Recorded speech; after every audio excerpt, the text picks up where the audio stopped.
Kali was interested. He had always believed in destiny and the fates. He was innately superstitious. Fortune-telling, Kali had learnt, was the extension of astrology. Kali went there and sat opposite the woman. She had blue eyes, hence she was probably a Naga. But her eyes weren't exactly the color of sapphire, but cloudy and pale until it hit Kali. She was blind, of course. Kalia sat. Kali said. The last name, though unknown to many, was his surname. In fact, it had been so long since he had uttered it, he had forgotten it himself. Designation? The woman began shuffling her cards now. Middle class caste, Kali said. HMPH. She laid the cards in front of him. Pick one. But I didn't ask you a question. He knew about cards a little. They were already around when he was small as well. There were some who read faces, while others who would look at hands, and some even just touched the person, interpreted the energy, and understood. They were all bogus in his eyes, until once he met a fortune teller, before his expedition of uniting the Manavs and the Tiarvan. The teller had said it would happen easily, but with a price.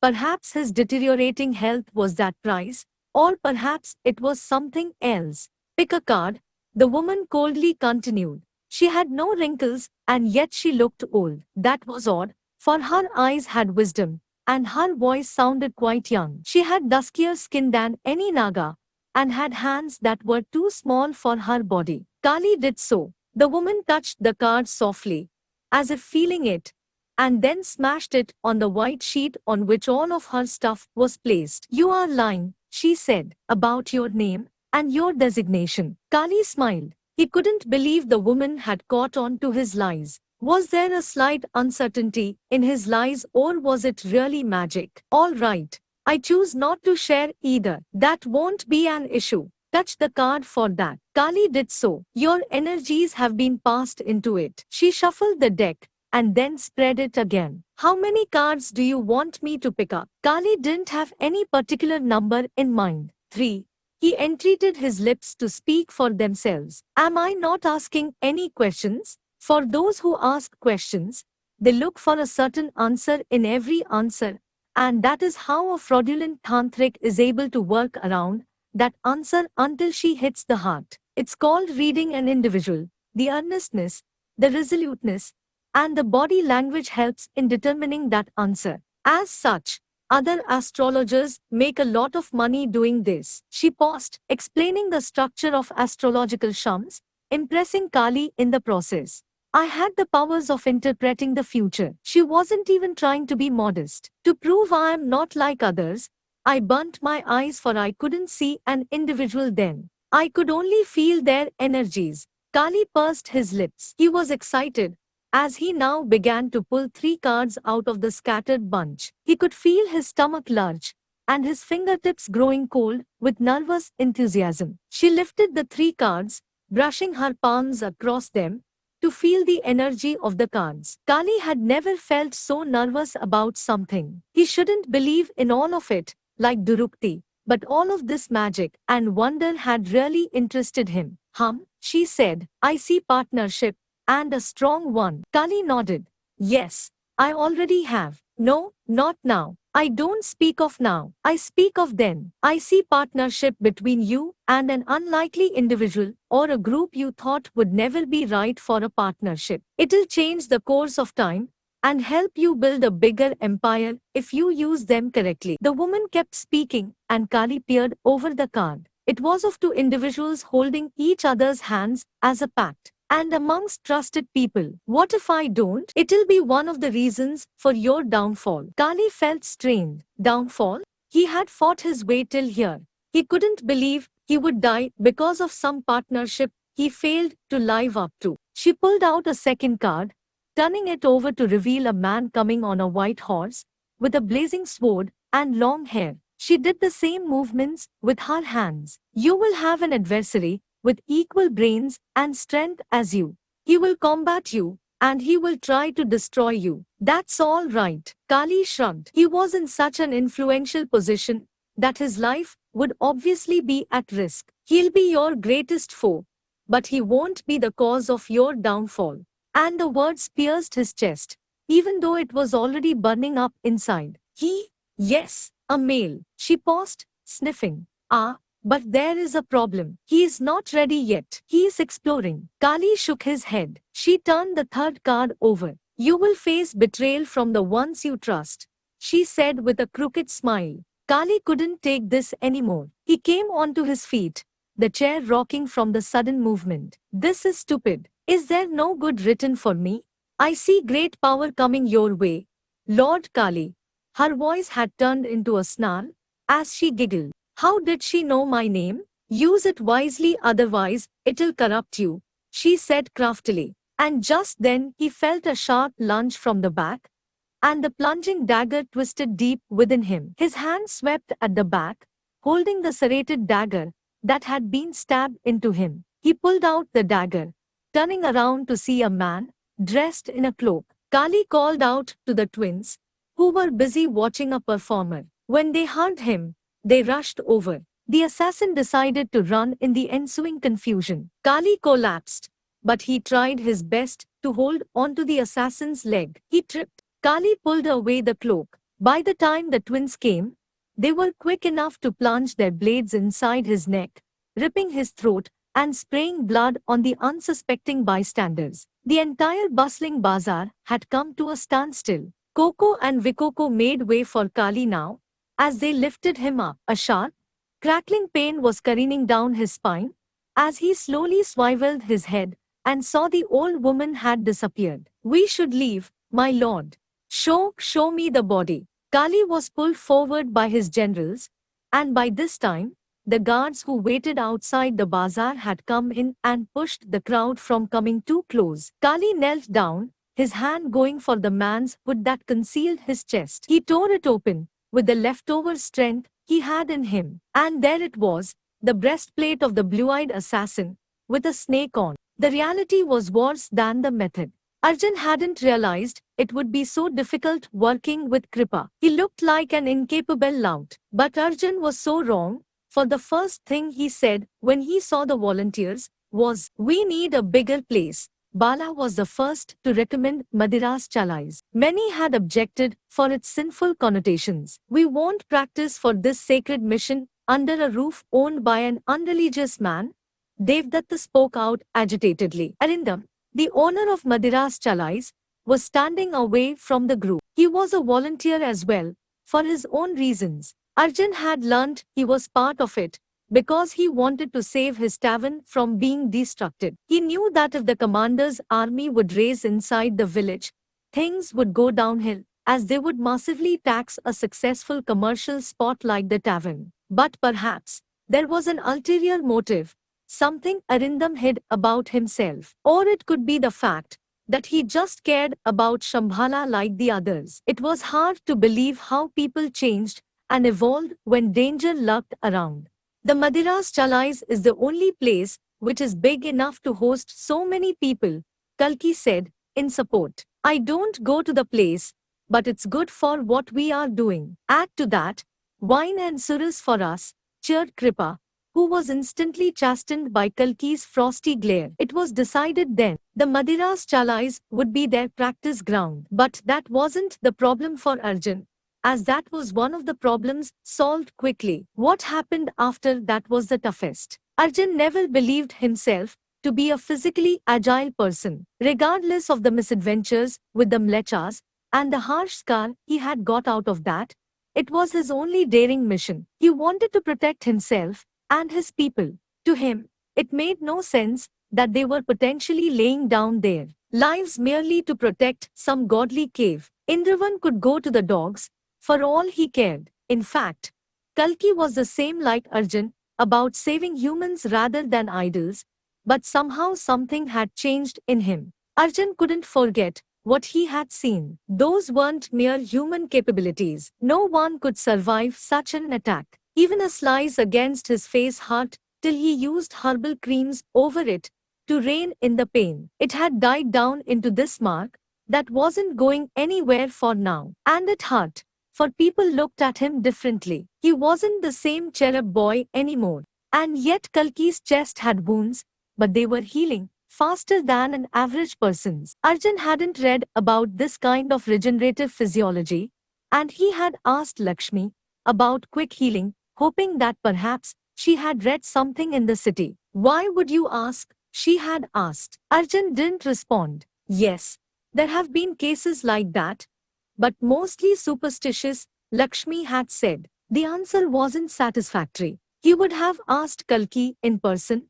for that was the kind of relationship they had with each other. But he was afraid, perhaps of knowing the truth or perhaps of learning something much beyond his own understanding. Arjun's mind had drifted from all of this. Kripa had shut himself from the liquor and had gone to the woods, bringing people with him. Arjun was there as well, but Kalki wasn't. When they had come to the forest, Kripa had said they needed to make a weapon out of these. Arjun learnt the important tactics of weapon craftsmanship through natural means. The metal and iron weapons that were given by Lakshmi's aunt would be used by the fit warriors who knew how to pick up and use the heavy objects. The natural weapons would be more lightweight. Arjun chose something he could shoot from far, as he didn't want to get into the middle of the battle, but still be productive. Arjun could have chosen to fight in a duel with Keshav Nand, but he didn't.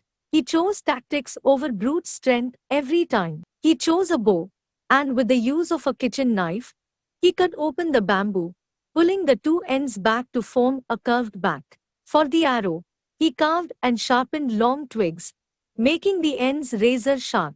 Leela had made herself a nice long spear, with a blade on each other, wrapped by the thin slices of bark from a tree. Arindam and Agastya had made themselves sling clubs, with a rope on each end attached by a huge rock. Tried spinning it, but they ended up hurting themselves. Roshan Mitra was good at craftsmanship, and through the use of his knife, he crafted each log for people to use as their weapon. Kripa had said that not everyone should have a weapon, but everyone should have a plan in order to go into battle. Weapons are incentives, only to be used when absolute necessity. We have to win this war without the weapons. Sagar and Maya, brother and sister, got themselves double-sided swords. Kripa didn't have a weapon, per se, but he was burning utensils, and with the mixture of tree sap, zinc and charcoal, he was creating small circular balls. Arjun had walked to him with his bow and a quiver made of jute that held a lot of arrows in it. He had worked hard, his skin felt burnt, his eyes weak, and his energy drained. What is this? Arjun asked. Kripa had been kneeling down. He looked up. These, mate, are the explosives. One fiery touch, and they blow up at least 10 of their men, or at least startle them. When are we going to train? In 2 days. Let them first make their weapons. I need to talk to Kalki as well, to see where we can trap the army as we know what side they will be coming from. We need to find a way that'll choke them, and they would have no other way but to return back. The entrance to Shambhala had been one way, but it was divided into many uneven paths across the dense forest. Where is Kalki? I have told him to do his own practice. He needs his alone time. I see. Suspiciously, Arjun moved from the so-called guru, and as he turned back, Kripa was watching him the same way Arjun had regarded Kripa, with doubt. It was nightfall, and he stood at the entrance of the village. It was guarded by a bamboo entrance, but there was no gate. He was standing next to his big brother and his mother, who was carefully positioned on the horse. Don't fall while you leave, Kalki said with a smile, as he handed her a pot and wrapped up her clothes into a bundle. Sumati carefully draped her cloth. I don't want to leave this village at this time, Beta. Please, don't force me. Arjun knew she had to go. Kalki knew that as well. They had both lost a parent, and they weren't ready to lose another if they faced turmoil or things went down. Even if they ended up dying due to the war, and the very thought made Arjun shiver, they wanted to die with the thought that they were able to secure the safety of their mother. When will you both come see me? Sumati asked. When all of this is over. How long? Tell me the number of days. Kalki and Arjun shared a look. We will let you know soon, and send you a pigeon. Sumati watched them in dismay, and yet embraced them tightly. Take care and fight hard. Make me proud. Kalki had teared up, but Arjun remained frozen. The journey to Badrinath ashram will be almost 4 days. Take care. Don't worry. Just remember, a doubtful mind means you are on the right path. May the Vajra of Indra be with you, children. Sumati smiled as she grabbed the reins and moved. Kalki and Arjun stood together as the horse began to gallop forward, and soon it had been covered in the shadows. Fear had engulfed their hearts. Will we win? Kalki asked. Arjun was surprised. He had forced everyone to stand up on that day and claim their land. Arjun didn't want it, and now here he was, afraid of being a hero. We don't have a choice, Arjun responded, slowly comforting his brother by wrapping his arms around his bulky back. Durupti was standing next to the floriculturist window, watching the sunset. She could barely remember the time when Kali was just a boy, light-skinned and golden-eyed. Always her savior, he would go hungry on days when he felt she was lying about feeling full, just so that he could peacefully eat his bread. Yes, I have eaten. But Durupti knew he lied, for his ribs were protruding. His skin was dull, and his face looked absolutely exhausted. He had been traveling from one place to another, hoping to find jobs. He would get to be a miner or a helper at a local tavern. But things wouldn't be smooth for him, and they would kick him out without even paying him his dues. Things were going against him and Durupti.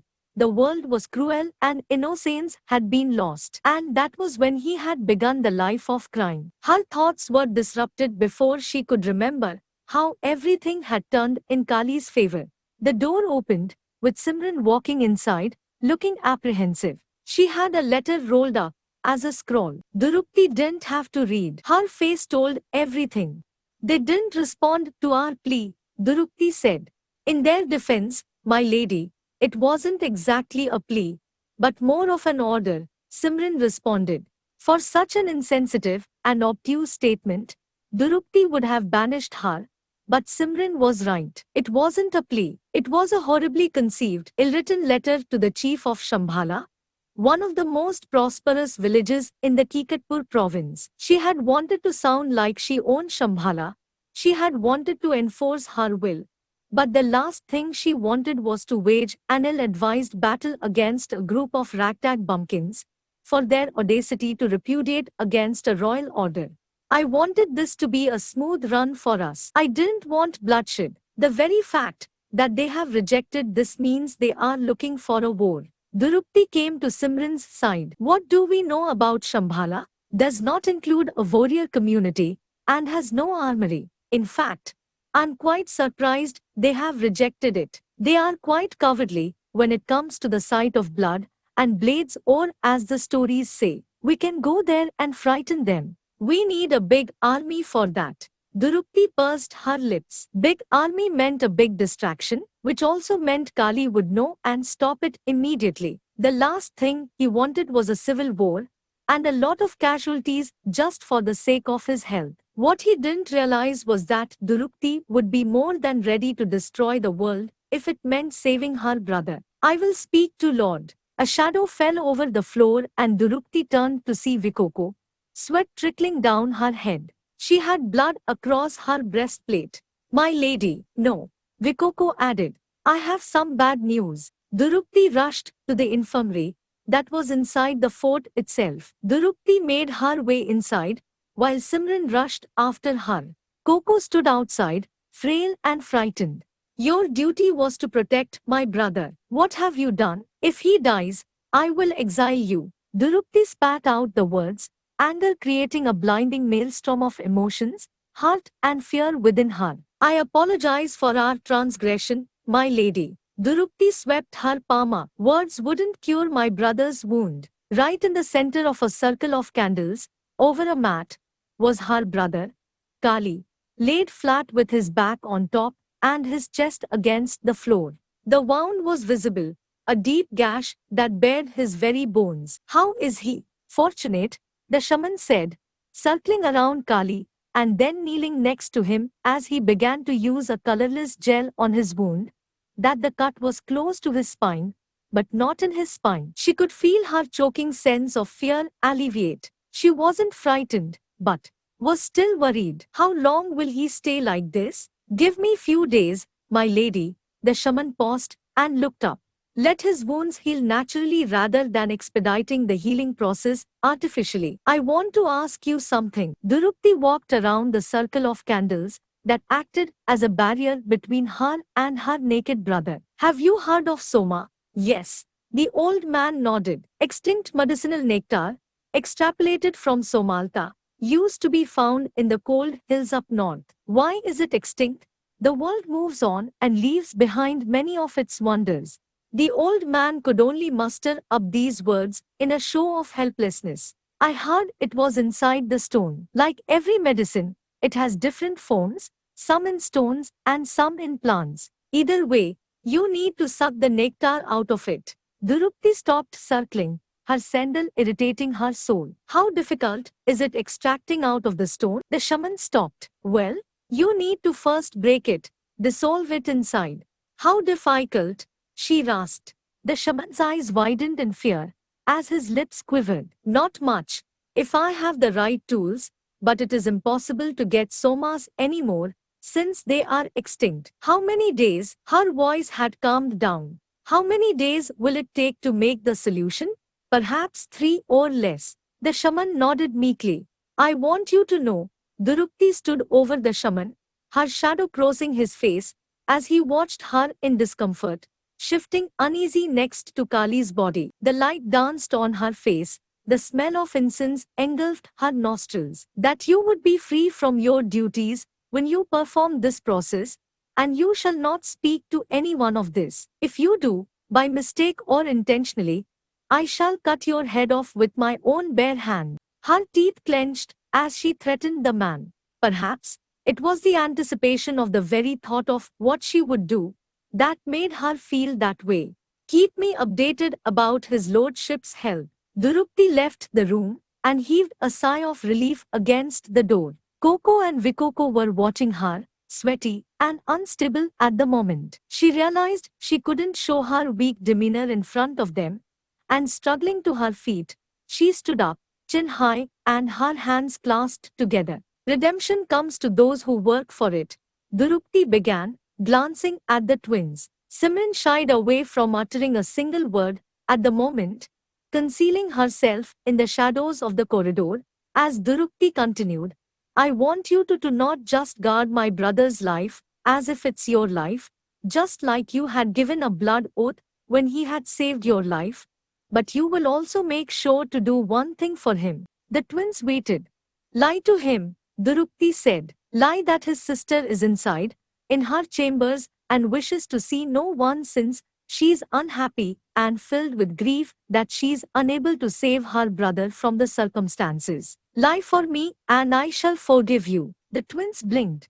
They served Kali, but they felt guilty for disappointing Durupti, and they would do everything to return back in her favors. Because I won't be here for a few days, and I will be taking Raktapa's band of army that he has left stationed here.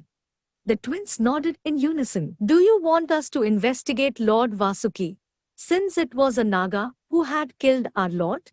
Coco asked, since Vikoko was drenched in sweat and mute fear. Durupti shook her head. That is a political matter, which only Kali can work out. For us, we need to make sure he is in absolute good health.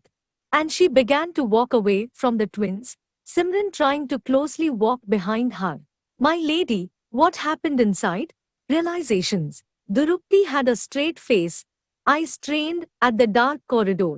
What are we going to do now? You are taking Lord Raktapa's army. Is it perhaps the case that you are thinking of going to Shambhala after all? I always had, Durupti said matter-of-factly. But she knew why Simran had asked her that. Durupti had been failing to take a decision. She looked afraid, upset and doubtful for the simple reason that she would go to Shambhala and create disruptions that Kali usually smoothed through his political acumen and bargaining diplomacy. Mark my words, Simran, nothing can stop me from entering those caves anymore. It had been 3 days of exhaustive practicing. Kripa had taught him the ways of channeling and learning from the predecessors, the ones who had ingested Soma. Kripa had told Kalki that the souls of the avatars were connected, even though they were no longer manifest physically on the planet. By concentrating and channeling his faculties, he would be able to tap into the resources of common experiences that had been passed down through the ages. Kalki sat in penance, and it was wars. He'd get bored, and he'd open his eyes, lie down, and watch the skies. And sometimes, when things wouldn't turn out the way it was supposed to, he'd feel it was a waste of time. But this is not how it was supposed to be. He should have been practicing like the others, learning different combat techniques rather than sitting cross-legged with closed eyes. And he sat again today, waiting. It had been an hour when things around him began to feel like they were dissolving. His eyes were closed, but he felt he was no longer on land. He opened his eyes, and there it was. Darkness, all over the place. It had engulfed him and tossed him from his familiar terrain into this dark oblivion. His heart raced as he wanted to escape this place, when suddenly, he was instantly plunged forward. Things were blurry. There was a hut. There was a huge flying bird on top, and that was when Kalki realized it wasn't a bird, but a machine from way behind its time. A mustached man exited from the mechanical bird. He was again plunged somewhere else, in the forest, perhaps the same one where he saw a man with matted hair, shooting an arrow. Well done, Raghav. A man walked alongside the man named Raghav and patted him on the shoulder. Kalki collapsed to find himself in a wasteland now. A peacock-feathered man, rushing and sprinting against the field, with a volley of arrows bearing down over him as he dodged. In retaliation, he pulled out a chakra and threw it across. It went straight towards Kalki, and he closed his eyes in fear. When he opened it, he found himself again in a different setting, this time in a colder region, perhaps somewhere in the mountains. I am surprised to see you here, honestly. Kalki turned at the voice. Sitting, cross-legged, on a slab of ice was a man with a long beard and matted hair, with a huge axe mounted at his back. He was wearing a tiger skin around his lower body. Kalki felt cold, but the man seemed impervious to the elements. How are you surviving in weather? Kalki shivered. You are not feeling cold. You are thinking you are feeling cold, the figure said. This is a dream state. This is unreal, all of it. At a snap of a second, you can wake up. You are in meditational yoga. Kalki still felt cold. What was this man honestly trying to say? Who are you? You, he said, standing up on his feet. Years back, I was you. I was the sixth one. Kalki automatically let his mouth run. Lord Bhargav Ram, and then he knelt down in respect. Impressive. Your channeling powers are indeed working. How am I able to communicate with you and not the others? Those are snapshots, Lord Bhargav said, of history, of what happened. Those are your previous selves as well. But you can also connect with them if you really try. But I am real, alive, and waiting for you in the flesh. You are Kripa's accomplice, are you not? Lord Bhargav nodded. I do not surround myself with the best company, but I do not have many on my side. Maruti has left me to protect his own. Maruti. You might know him as Lord Bajrang. Of course. Kalki had read about him in the Gurukul, how he had helped Lord Raghav in defending against a Rakshas, who was still a tribal back then. They were all gods now, in his time. You are saying I'm all of them? Yes, you are part of a bigger picture. And we are all part of Lord Narayan, who has given us the power that we needed. Kalki shook his head. Tripchare said that the fact that we got Soma was our choice, and Lord Govind had said to stop the Soma so that others couldn't be turned mad. He said all of it as if it was scientific. But you say it as if it was meant to be, as if it were all premeditated. Tripchare is a non-believer when it comes to destiny.